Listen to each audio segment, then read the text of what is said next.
Hello friends, आज मैं आपको 365 डेज ये 2020 की इटालियन पोलिश मूवी एक्सप्लेन करने वाला हूँ। इस मूवी में एक गैंगस्टर एक लड़की को देखता है और उसके प्यार में पड़ जाता है। जब वो उसे मिल जाती है तो 365 डेज के लिए उसे किडनैप कर लेता है। ये movie somewhat romantic dramatic movie है। 365 डेज इसी नाम के नॉवेल पर ये बेस्ड है। अगर आपको इस मूवी का लिंक चाहिए तो इंस्टाग्राम पर आकर आप डायरेक्टली ले सकते हैं। तो बिना किसी देरी के चलिए शुरू करते हैं। मूवी स्टार्ट होती है और हमें एक बीच हाउस दिखाया जाता है। यहाँ पर हम देख सकते हैं कि दो गैंग के बीच में मीटिंग चल रही है। इस मूवी का हमारा जो मेन कैरेक्टर है इसका नाम है मसीमो। यहाँ इस मीटिंग में मसीमो के फादर दो लोगों से बात कर रहे हैं। इन दो गैंगस्टर ने बहुत सारी लड़कियों को किडनैप कर लिया है, पर उन्हें कंट्री से बाहर ले जाने में इन्हें बड़ी सी प्रॉब्लम है। ये प्रॉब्लम सॉल्व करने के लिए मसीमो के फादर के पास वो आए हुए हैं। मसीमो के फादर एक बड़े माफिया गैंग के बॉस है, तो ये सब वो कर सकते हैं, पर उन्हें ये सही नहीं लगता। ये उन्हें मना कर देते हैं क्योंकि इनके रूल्स के वो खिलाफ है। जब ये मीटिंग चल रही है तब मसीमो बीच पर लॉरा को देखता है। लॉरा ये हमारी मेन कैरेक्टर है। मसीमो उसे देखकर बहुत ही अट्रैक्टेड होता है। मसीमो के फादर उसके पास आते हैं और कहते हैं कि दोनों बहुत ही घटिया लोग थे, पर फिर भी हमें इनके साथ बिजनेस करना ही पड़ेगा। आगे चलकर हमारे काम में ये आ सकते हैं। लॉरा को देखते हुए मसीमो को उसके फादर नोटिस करते हैं। मसीमो के फादर कहते हैं कि वो ब्यूटीफुल है, पर फिर भी तुम्हें जरा केयरफुल रहना पड़ेगा। खूबसूरती तुम्हें बर्बाद कर छोड़ सकती है। फादर मसीमो को जरा सीरियस होने के लिए कहते हैं। सब बिजनेस फादर को ही संभालना पड़ता है और मसीमो ज्यादा उसमें इंटरेस्ट नहीं लेता। आगे चलकर मसीमो को ही सब कुछ रन करना पड़ेगा, इसलिए उसे कहते हैं कि अब जरा तुम सीरियस हो जाओ। ये दोनों बात ही कर रहे हैं, तभी मसीमो के फादर को गोली लग जाती है। ये गोली किसने चलाई थी ये हमें पता नहीं चलता, पर इसमें मसीमो भी इंजर्ड हो जाता है। फादर की यही डेथ होती है, पर मसीमो बच जाता है। इसके बाद थोड़े दिन गुजर चुके हैं। मसीमो पूरी तरह से रिकवर हो चुका है। उसके अकाउंटेंट से मीटिंग चल रही है, ये हम देख सकते हैं। उसके अकाउंटेंट्स उसे कहते हैं कि आपके फादर के मर जाने के बाद उनकी सिर्फ 30% रेवेन्यू आपको मिलेगी। मसीमो कहता है कि मैंने तुम्हें सब कुछ पैसे दे दिए थे, उससे क्या करना था ये तुम्हारी रिस्पॉन्सिबिलिटी थी। मुझे ये मत बताओ कि मुझे सिर्फ 30% ही मिलने वाले हैं। मसीमो पर कोई भी एग्री नहीं करता, तो सबकी फाइल मसीमो के पास है। इन फाइल्स में कई लोगों के अफेयर्स भी होते हैं। मसीमो फिर कहता है कि तुम्हारी भी बड़ी कंपनी है, अगर मैं सब आउट पब्लिकली कर दूंगा तो सब शेयर तुम्हारे भी डूब जाएंगे और बचे खुचे पैसों में से तुम्हारी कंपनी में बाय कर लूंगा और तुम्हें ही फायर करूंगा। सब डर जाते हैं। मसीमो कहता है कि जो भी सब पैसे है वो सब मुझे मिल जाने चाहिए और उस पर वो 10% इंटरेस्ट भी लेने वाला है। इस सीन से मसीमो किस तरह का स्ट्रॉन्ग कैरेक्टर है ये हमें पता चलता है। इसके पैरेलल सीन में लॉरा एक मार्केटिंग मीटिंग में है। लॉरा की कंपनी में एक बड़ा सा लॉस हुआ है। उसका कोवर्कर उसे कहता है कि तुम्हारी वजह से हुआ है। लॉरा इजीली विक्टिम हो जाए इस तरह का कैरेक्टर नहीं है। वो भी यहाँ फाइट करती है। जो फैक्ट जिस तरह से थे वो उसी तरह से कहती है। उसका जॉब जाने वाला था पर उसे वो सेव कर लेती है। इसके बाद हम देखते हैं कि लॉरा अपने घर आती है। उसका एक बॉयफ्रेंड है। आज वो उसके साथ इंटीमेट होना चाहती है, पर उसका बॉयफ्रेंड कहता है कि कल हमारी फ्लाइट है, तुम जरा आज आराम कर लो। इनकी रिलेशनशिप कई दिनों से सही नहीं चल रही, इस वजह से एक ट्रिप लेना चाहते हैं। लॉरा फिर रात में अपने आप को ही प्लीज कर लेती है। नेक्स्ट सीन में हम देखते हैं कि लॉरा और उसका बॉयफ्रेंड हॉलीडे के लिए आ चुके हैं। लॉरा का बॉयफ्रेंड उसे डिनर के लिए लेकर जाता है। यहाँ लॉरा के फ्रेंड्स भी है। उसके लिए एक बड़ा सा टोस्ट करता है। ये सब बात ही कर रहे हैं, तभी हम देखते हैं कि उनके लिए शैंपेन की बोतल आती है। इन्होंने ऑर्डर नहीं की, पर किसी ने उन्हें गिफ्ट की है। लॉरा थोड़ी देर में वॉशरूम जाती है। यहाँ वो मसीमो से टकराती है। इससे हम बोल सकते हैं मसीमो ने ही वो बॉटल उसे भेजी थी। नेक्स्ट सीन में हम देखते हैं कि नेक्स्ट सुबह लॉरा अपनी फ्रेंड ओल्गा के साथ हैंग आउट करती है। लॉरा का बॉयफ्रेंड उसे बाहर लेकर जाने वाला था, पर वो अकेला ही चला गया। उसकी फ्रेंड उसे कहती है कि वो ऐसे कैसे कर सकता है। लॉरा कहती है कि उसके लाइफ में कुछ प्रायोरिटीज है, पर उस प्रायोरिटीज की लिस्ट में कभी भी मैं फर्स्ट नंबर पर नहीं आती। लॉरा का बॉयफ्रेंड उसके पास आता है। लॉरा उसे कन्फ्रंट करती है। वो कहता है कि तुम्हारी हार्ट कंडीशन है, इस वजह से ज्यादा तुम एक्टिविटी नहीं कर सकती। लॉरा को सचमुच एक हार्ट कंडीशन है। लॉरा कहती है हर बार तुम हर कन्वर्सेशन को सिर्फ मेरे हार्ट कंडीशन पर ही नहीं ब्लेम कर सकते। उस पर गुस्सा होकर वहां से वो चली जाती है। रात में वो अकेली शॉपिंग कर रही थी, तभी कुछ लोगों ने उसे किडनैप कर लिया। डायरेक्टली नेक्स्ट रात ही वो उठती है। वो समझ नहीं पाती कि वो कहाँ है। आसपास देखती है, सब घर ढूंढती है। जब वो लिविंग रूम में आती है तब उसका बड़ा सा पोर्ट्रेट वहां लगाया हुआ है। यहाँ पर मसीमो उसके पास आ जाता है। लॉरा डर जाती है, तुम हो कौन, यहाँ मुझे क्यों रख रहे हो। मसीमो कहता है कि मैं तुम्हें सब कुछ बताता हूँ, पर एक चीज तुम ध्यान रखना, कभी भी मैं झूठ नहीं बोलता। अब मसीमो एक्सप्लेन करना स्टार्ट करता है। मसीमो कहता है कुछ मंथ पहले मैंने तुम्हें बीच पर देखा था, तुम्हें देखते ही मुझे प्यार हो गया था। उसके बाद मुझे गोली लग गई और मैं हॉस्पिटल में था। मैं तुम्हें ढूंढना चाहता था, पर तुम्हारे बारे में मुझे कुछ भी पता नहीं था। उस इंसिडेंट को 2-3 साल गुजर चुके हैं। इतने सालों तक तुम्हें ही मैं ढूंढ रहा था। मसीमो अपने बिजनेस के लिए घूमता रहता है, तो इसीलिए लॉरा को उसने देख लिया था और उसने उसे किडनैप कर लिया। लॉरा कहती है कि मैं कोई चीज नहीं हूँ, ऐसे तुम मुझे पा नहीं सकते। मसीमो कहता है कि हाँ मुझे पता है, इसीलिए मैं तुम्हें 1 साल देना चाहता हूँ। 1 साल में तुम अगर मेरे पैर में नहीं पड़ी तो मैं तुम्हें जाने दूंगा। लॉरा कहती है मेरा बॉयफ्रेंड है, मेरी लाइफ है, ऐसे कैसे मैं छोड़ सकती हूँ। लॉरा के बॉयफ्रेंड का चक्कर चल रहा था। उसकी सब फोटो मसीमो लॉरा को दिखाता है। उसका हार्ट ब्रेक हो जाता है, पर फिर भी वो यह करने के लिए राजी नहीं है। वो रेजिस्ट करती है और मसीमो की गन अपने हाथ में ले लेती है। मसीमो उसे कंट्रोल कर लेता है। मसीमो कहता है हमेशा मुझे जो भी चीज चाहिए थी वो मैंने पा ली है, मुझे कभी भी गुस्सा मत दिलाना वरना बहुत बुरा होगा। ये लॉरा से बात कर रहा था, तभी मसीमो के आदमी वहां आ जाते हैं। एक इशू है जो उन्हें सॉर्ट आउट करना है। मसीमो फिर अपने बेसमेंट में आया हुआ में दिखता है। मूवी के फर्स्ट में हमने कुछ लोग देखे थे जो लड़कियों की ट्रैफिकिंग करना चाहते थे। मसीमो के फादर ने उन्हें मना किया था, पर फिर भी ये कर रहे थे। जिसने किया था उस आदमी को यहाँ पकड़ कर रखा है। मसीमो कहता है मेरी बिजनेस से तुम कुछ चुरा लेते तो भी शायद मैं तुम्हें माफ कर देता, पर तुमने जो किया है वो बहुत ही गलत किया है। लॉरा इस जगह से भागने की कोशिश करती है। वो बाहर आती है, तभी मसीमो इस आदमी को मार रहा होता है। ये मर्डर देखकर उसे चक्कर आ जाती है। नेक्स्ट सुबह जब लॉरा उठती है तब उसके पास मसीमो बैठा हुआ है। उसे कहता है ये जो तुमने देखा तुम्हें नहीं देखना चाहिए था। मैं तुम्हें अश्योर करता हूँ जिसको भी मैंने मारा है वो ये डिजर्व करता था।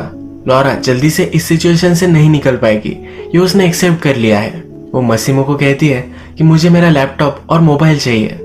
मसीमो कहता है कि मुझे अच्छा आइडिया नहीं लगता, जब सही टाइम आएगा तो सब कुछ तुम्हें मिल जाएगा। मसीमो कहता है तुम्हारा सब सामान मैं यहाँ ला चुका हूँ, मेरा आदमी डोमिनिको हमेशा तुम्हारे साथ रहेगा, जो भी चीजें तुम्हें चाहिए होगी वो सब ला कर देगा। लॉरा जब लंच के लिए आती है तब उसके लिए बहुत सारी चीजें बनवाई हुई है। थोड़ी देर में मसीमो उसके पास आता है और कहता है कि आज मुझे जरा काम है तो तुम मेरे साथ चलोगी। लॉरा कहती है तुम्हारे साथ मैं कहीं भी नहीं आने वाली। मसीमो बोलता है कि मैंने पूछा नहीं था, एक ऑर्डर था, और उसे जबरदस्ती लेकर जाता है। मसीमो का काम हो जाने के बाद लॉरा उसे बहुत सारी शॉपिंग करवाती है। शॉपिंग करते वक्त एक शॉप से वो भागती है और पुलिस के पास आती है। जब मसीमो वहां पहुंचता है तो पुलिस भी उसे इग्नोर कर देते हैं। मसीमो से कहता है कि तुम्हारी मर्जी के खिलाफ मैं तुम्हें टच भी नहीं करूंगा, अगले नेक्स्ट साल तक तुम्हें मेरे साथ ही रहना है, तो जल्द से जल्द तुम इस सिचुएशन को एक्सेप्ट कर लो। ये मेरे लिए और तुम्हारे लिए भी इजी होगा। तुम्हें जो लगता है कि मैं एक मॉन्स्टर हूँ, इस तरह से मैं नहीं हूँ। लॉरा फिर कहती है कि मुझे जल्द से जल्द मेरा लैपटॉप और मोबाइल चाहिए। उसे एक डिश पसंद है तो बनवाने के लिए कहती है। लॉरा अब थोड़ा सा कंफर्टेबल होकर रात में डिनर के लिए आती है। वो मसीमो से पूछती है कि अगर मैं 1 साल तक यही रहने वाली हूँ तो तुम करते क्या हो, तुम कौन हो, ये तो मुझे पता होना चाहिए। मसीमो कहता है कि जितना तुम्हें कम पता हो यही सही होगा, पर फिर भी उससे कहता है कि मेरे बहुत सारे रेस्टोरेंट्स, अलग अलग बिजनेसेस है, तुम मुझे एज ए बिजनेसमैन कहीं भी इंट्रोड्यूस करा सकती हो। मसीमो फिर लॉरा के पास आता है, कहता है कि जेंटल बनने में मुझे तुम जरा हेल्प करना। लॉरा रात में अपने बेडरूम में आती है तब उसका लैपटॉप और फोन उसे मिल चुका है। वो अपने मदर को और फ्रेंड्स को कॉल कर देती है। उसके बॉयफ्रेंड के रूम में मसीमो ने ऑलरेडी एक लेटर रखवाया था जिसमें लिखा था कि लॉरा उसे हमेशा के लिए छोड़कर जा रही है, इसलिए उसका बॉयफ्रेंड उसे नहीं ढूंढ रहा था। लॉरा सबको इन्फॉर्म करती है कि एक नई कंट्री में उसे जॉब मिल चुका है और सबको वो जल्दी से जल्द मिलने के लिए आएगी। लॉरा जब सोती है तो मसीमो उसके पास आकर सो जाता है। सुबह होने पर लॉरा नोटिस करती है। अब मसीमो को चिढ़ाने के लिए उसके सामने ही नहाती है। मसीमो ने उसे कहा है कि जब तक वो उसे अलाउड नहीं करेगी तब तक वो उसे टच नहीं करेगा, तो उसे पूरी तरह से वो चिढ़ाने वाली है। मसीमो चिढ़कर उसे कहता है कि हमेशा मुझे जो चीज चाहिए थी वो मुझे मिल चुकी है, तुम मुझे ज्यादा चिढ़ाओ मत वरना तुम्हारा हाल बहुत बुरा होगा। आज मसीमो जरा बाहर जाने वाला है तो लॉरा को भी अपनी फ्लाइट में लेकर जाता है। लॉरा रजिस्ट कर रही थी तो उसे उसने पूरी तरह से बांध दिया है। यहाँ इस फ्लाइट में उसे रिझाने की कोशिश करता है तो फिर से उसे कहता है जब तक तुम मुझे हाँ नहीं करोगी तब तक मैं तुम्हें टच नहीं करने वाला। मसीमो को एम्बैरेस करना यही लॉरा का मिशन बन चुका है। मसीमो जब अपने ब्रदर से बात कर रहा होता है तब लॉरा वहां आती है। बहुत ही अनअप्रोप्रिएट तरीके से आइसक्रीम खाती है। सब लोगों के सामने फाउंटेन में जाकर नहाती है। मसीमो बहुत चिढ़ जाता है। रात में एक रूम में वो उसे लेकर जाता है। यहाँ पर बेड से जबरदस्ती उसे बांध देता है। लॉरा को वो कहता है कि तुम्हें पता होना चाहिए कि क्या तुम मिस कर रही हो। एक लड़की को वो अंदर बुलाता है, उसके साथ इंटीमेट हो जाता है। ये उसकी लॉरा को जेलस फील कराने की एक कोशिश है। थोड़ी देर में अब इन्हें क्लब में जाना है। लॉरा फिर से मसीमो को एम्बैरेस करने के लिए एक छोटी सी ड्रेस पहनती है। मसीमो ये देखकर फिर से चिढ़ता है। जब वो क्लब में जाते हैं तो मसीमो के सामने एक दूसरे आदमी के साथ वो फ्लर्ट करती है। थोड़ी देर में ये आदमी उसके साथ जबरदस्ती करने लग जाता है।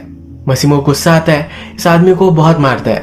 उसके हाथ पर ये गोली भी चला देता है। मसीमो के फादर का एक फ्रेंड है जो इनके लिए काम करता है।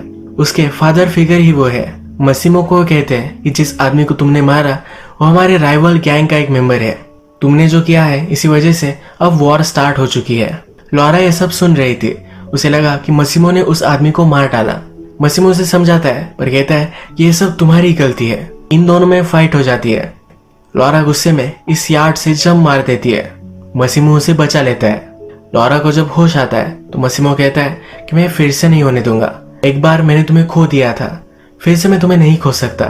लॉरा को रियलाइज होता है कि मसीमो सचमुच में उससे बहुत प्यार करता है। लॉरा भी अब मान जाती है और ये दोनों इंटीमेट हो जाते हैं। बहुत सारे दिन वो यही यार्ड पर बिताते हैं। एक दिन मसीमो लॉरा को कहता है कि हमें पार्टी में जाना है। यह एक गाला पार्टी है। इसका मतलब है सब लोग मास्क वगैरह पहनकर डांस करने वाले हैं।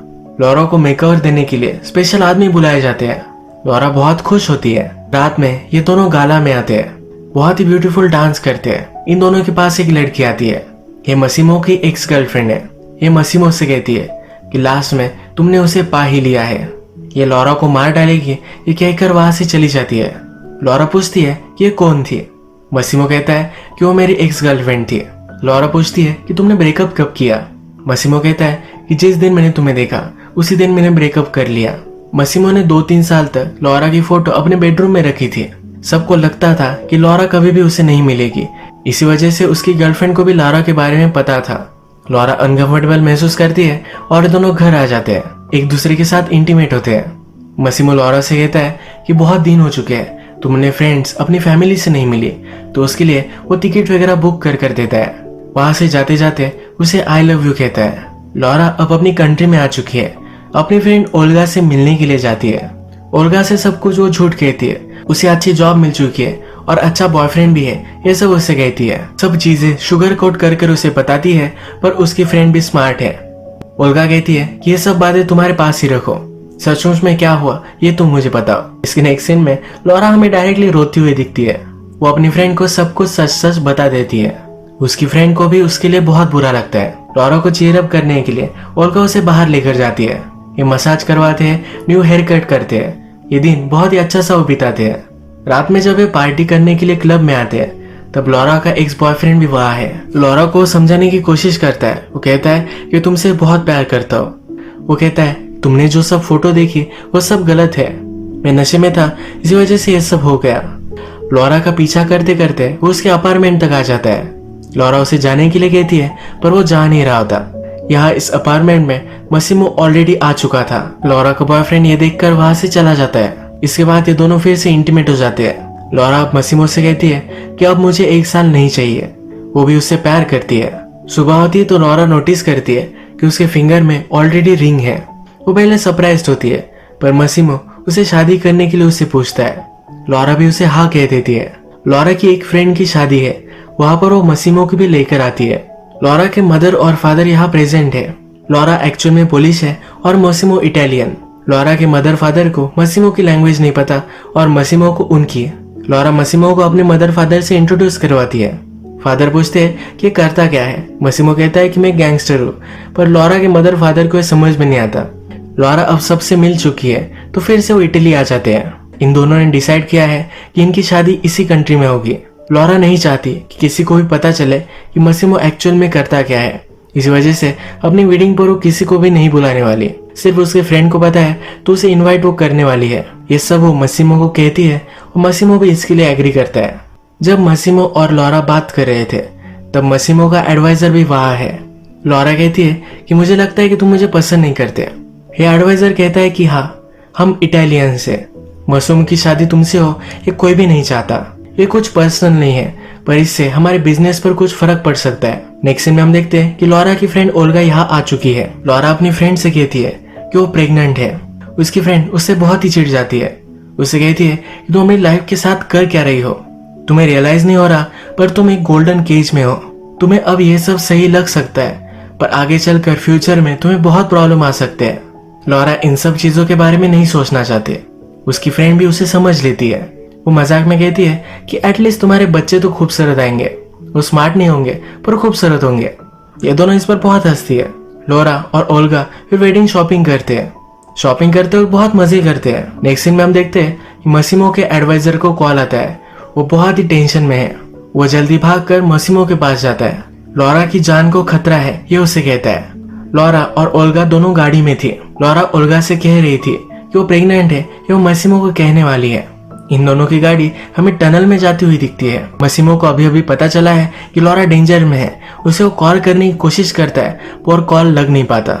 वही नीचे गिरकर वो रोने लग जाता है। लॉरा टनल में गई थी, पर टनल के बाहर हम पुलिस की गाड़ी देखते हैं, यानी कि लॉरा को कुछ हो चुका है। यही ये मूवी एंड कर देते हैं। एक्चुअल में एक बुक सीरीज है जिसमें 3 बुक्स है। नेक्स्ट पार्ट की शूटिंग स्टार्ट हो गई थी, पर कोविड-19 की वजह से अब वो जरा रुक चुकी है। लॉरा को वैसे कुछ भी हुआ नहीं है, वो इस बुक्स की पूरी स्टोरी में है। मूवी का जब नेक्स्ट पार्ट आएगा तब मैं उसे एक्सप्लेन करूंगा, पर अगर आपको पूरी तीनों बुक्स की स्टोरीज एक समरी चाहिए तो आप कमेंट में लिख सकते हो। मैं एक शॉर्ट वीडियो उस पर बनाकर डाल सकता हूँ। आज का वीडियो हम यही खत्म करते हैं। अगर आपको ये वीडियो अच्छा लगा तो प्लीज इस वीडियो को लाइक कर दीजिएगा। बहुत सारी मूवीज लेकर आता रहता हूँ, तो प्लीज इस चैनल को सब्सक्राइब कर दीजिए और बेल नोटिफिकेशन आइकॉन दबाना भी मत भूलिए। फिर से मिलेंगे और एक नई मूवी के साथ। तब तक के लिए थैंक यू और आप अपने आप का ख्याल रखिए।